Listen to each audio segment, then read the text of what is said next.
আসসালামু আলাইকুম। আমি আপনার দাদু। আজ শোনাব প্রায় ৬৫ বছর আগের এক গ্রামের গল্প।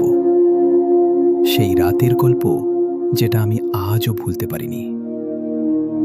আমাদের গ্রামের শেষ প্রান্তে একটা বিশাল পুরনো বটগাছ ছিল। গ্রামের সবাই বলতো সূর্য ডোবার পর ওই বটগাছের নিচে কেউ যায় না। কেউ কেউ বলতো সেখানে অদ্ভুত কিছু ঘটে। কিন্তু আমি তখন তরুণ আর একটু বেশি সাহসীও ছিলাম, তাই এসব কথাকে আমি তেমন গুরুত্ব দিইনি। একদিন সন্ধ্যার পর আমি লণ্ঠন হাতে বাড়ি ফিরছিলাম।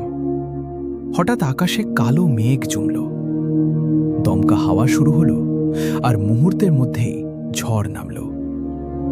বৃষ্টি থেকে বাঁচতে আমি আশ্রয় নিলাম সেই বটগাছের নিচে।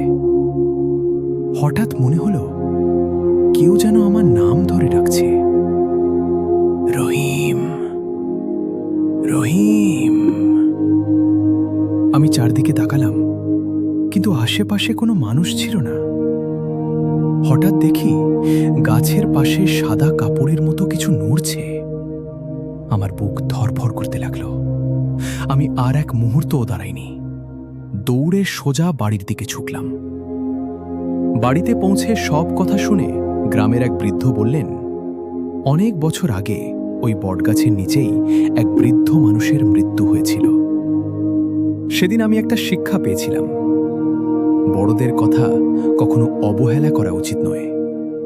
অহংকার আর অযথা সাহস অনেক সময় বিপদ ডেকে আনে।